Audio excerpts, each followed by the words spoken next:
1923 मुसलमान वक्फ act in effect redundant हो चुका है, ये सर एप्लीकेबल नहीं है। सो इन इफेक्ट ये रिडंडेंट हो चुका है, इसलिए सर स्टैट्यूट बुक में नहीं रहना है, इसलिए मैं ये रिपील अमेंडमेंट इसको भी Waqf properties, sir, are not public properties. This government wants to take over dargah, masjid and waqf properties, sir. आप दुश्मन हैं मुसलमानों के, उसका सबूत ये बिल है। भाजपा अपने हताश, निराश, आप तो इस कानून चंद कट्टर समर्थकों के तुष्टीकरण के लिए ये बिल लाने का काम कर रही है। We did not find about this bill from the parliament. We found out about this bill from the media. So is this the new way of this government working? कि पहले मीडिया को बताएंगे फिर पार्लियामेंट होगा?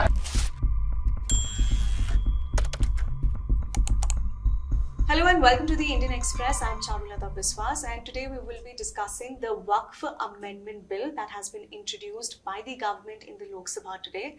And there has been a massive backlash from the opposition and the India bloc MPs in the parliament.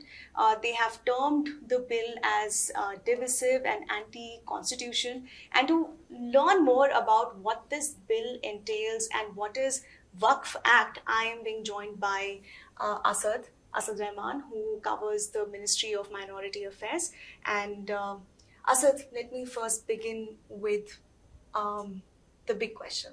What is the Waqf Act? The Waqf Act is an act that was enacted in 1995 by the Government of India. It's a centralized act to govern all Waqf properties, all Waqf boards across the country. Now, just to get an idea of how Waqf properties are governed, administered, and what is a Waqf property, I'll just explain a few things. Right. First, a Waqf property is a property which any person or entity can declare any property which is either owned by them or is with them. They can declare a property Waqf. Now, why would a person declare a property as a Waqf property? Because as per Islamic law, declaring a property as a Waqf property is a charitable and pious endeavor. Okay. Now, say for example, one has a piece of land and they want to give it for charity. Now, what they can do is they can give that land and say that this is going to be a Waqf property, and then it goes under the state Waqf board. Now, there are two types of Waqf boards. One is the Sunni Waqf board in a state and a Shia Waqf board. Now, once a person declares a property as a Waqf, it cannot be reversed. Then whatever income is made, for example, say there is a mosque or there is a building which X person wants to give as a Waqf. They will say that, okay, this is a Waqf property and this building will be now used as a mosque or an orphanage, or if there is a piece of land, it will be used as a graveyard or any religious purpose. Then whatever income is made from that, if there is a mosque, then that income will be used for charitable purposes. And 7% of a Waqf property's income, as per the Waqf Act in 1995, 7% of that income will go to the state Waqf board. So Waqf properties are used for religious and charitable purpose, right? It is considered a good deed as per Islamic law. It is considered a pious deed as per Islamic law, and these properties, in a way, you are doing charity for the community and for people at large. Even a non-Muslim can declare, if a non-Muslim can say that I want to give this property as a Waqf property, and then that property can never be reversed. It can never go back to being a non-Waqf property. Which means that if I give my property to Waqf board, then I won't be able to reclaim it. No. Or use it for commercial purposes or any other purposes other than... No, you can't. You can't. And even if there is a Waqf property which is being used for a commercial purpose, like there are some mosques which have some shops running or some business, even the proceeds from that, the rent that comes from those shops or any establishment also goes to the community and to the Waqf board. So that's the basic structure of how Waqf properties exist in India and how they are administered and run under the control of these Waqf boards are under the control of the state governments. They They have members which ranges from parliamentarians from the Lok Sabha and the Rajya Sabha. They have MLAs from the states. They have bar council members. They have eminent personalities who have a knowledge of Islam and Islamic law. So this is how the board is composed, and that's what a Waqf board. And the Waqf board is a centralized body in a state which looks after each Waqf property, which is then looked after by a mutawalli, which you can translate to a caretaker or a supervisor. Okay. So if there is a Waqf property, there will be a mutawalli of it, who will be like the caretaker, who will take care of that place and supervise its running, its functioning, and will in a way be like the ceremonial head for that. And the mutawalli is supposed to sort of give all the details to the board. To the board. Right. Absolutely. Any Waqf property, whatever is their land or a building or a space or any Waqf property is looked after by the mutawalli, who then gives the details to the state, to the Waqf board. Okay. And elections happen for the Waqf board chairman. These members are there, like I said, parliamentarians, MLAs, bar council members. How do they get selected for the board? The MLAs are like the lawmakers are nominated by the government. The state government. The state government.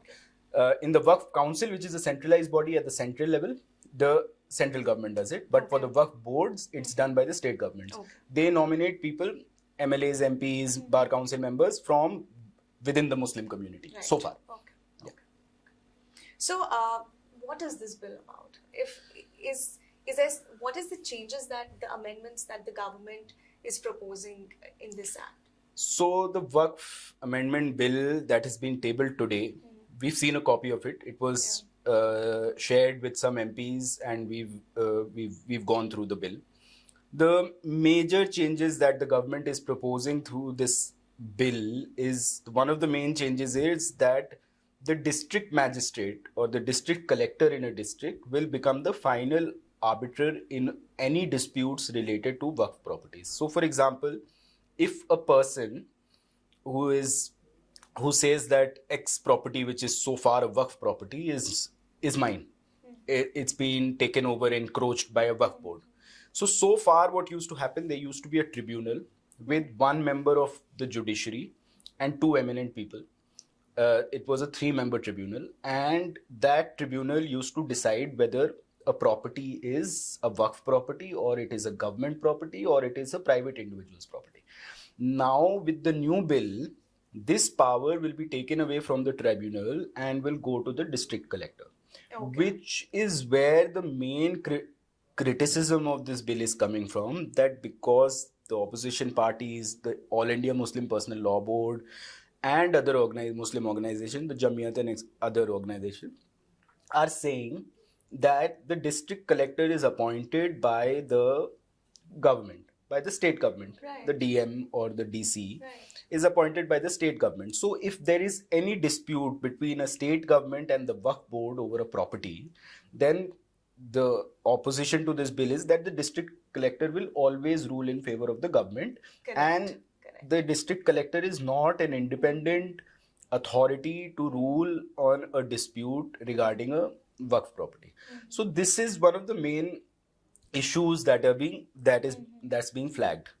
Other changes incorporated now, so far the MPs who were part of the Waqf Council were supposed to be, it was compulsory for them to be Muslim. Now it can be a non-Muslim MP. Another important thing, there is a chief executive officer of a Waqf board in all the states. Now these CEOs, so far, it was mandatory for them to be Muslim. Now with the new bill, if it is passed, a CEO can be appointed by the government who can be a non-Muslim as well. This is another contentious issue, another contentious change, because the opposition and the Muslim organizations are saying that if you bring a non-Muslim into a religious affair, because a Waqf is essentially a religious body, and like it's completely, it's as per Islamic law. Right. So the opposition to this bill is that how can a non-Muslim be appointed as the CEO of a Waqf board, which has a primary job to manage a religious matter. So that is one of the main criticisms of the bill so far. And there are other issues which the parties have flagged, and it's an exhaustive bill. It's 40 pages. There are a lot of changes that are being brought, and it is going to impact the functioning of the Waqf board and the way they function. Okay, and that's why Asaduddin Owaisi and even Akhilesh Yadav, they have sort of said in the parliament today that it's divisive and also an attempt to polarize communities. So what do you have to say about that? How true it can be? And Mr. Owaisi's claim is that this goes against the constitutional provision for any person to practice their religion. Because this is his argument. Because this is a religious matter, you are bringing the government is bringing in people from outside the religion, and he says that this is against the constitution. And Samajwadi Party has, since the day the reports of this bill came out, the Samajwadi Party has said has taken a clear stand that this is an attempt by the BJP-led government at the center to divide communities and to create a narrative that the Waqf properties, the Waqf board, gives sweeping powers to the Waqf boards, and there is a lot of irregularities as per the government. There are a lot of irregularities. like what do we? They're Do we saying know what the government has disclosed? the government has so far not spoken specifics, but they have said that if this bill is passed, then it will ensure more transparency in the functioning of Waqf boards. Meanwhile, the other side, which is the opposition to this bill, is saying that all the land that was disputed so far, because you are making the district collector the main arbiter in such cases, it will be taken over by the government, and the Muslim community and the Waqf boards will lose its autonomy. Correct. So that is the criticism, and the government on the other hand is saying that they are bringing in more communities within Islam. As per the government, they are bringing in Bohras and they are bringing in the Aga Khani sect. These two sects are a very small minority, and the government is saying that giving them these rights is essential because so far their properties and their religious places are not protected by the Waqf Act 1995. Okay.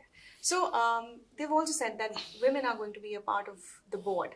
So is that true that there are no women in the board? Women cannot participate? The Wakf Act 1995, and I read it yesterday, and it so far has representation of women, which is mandatory.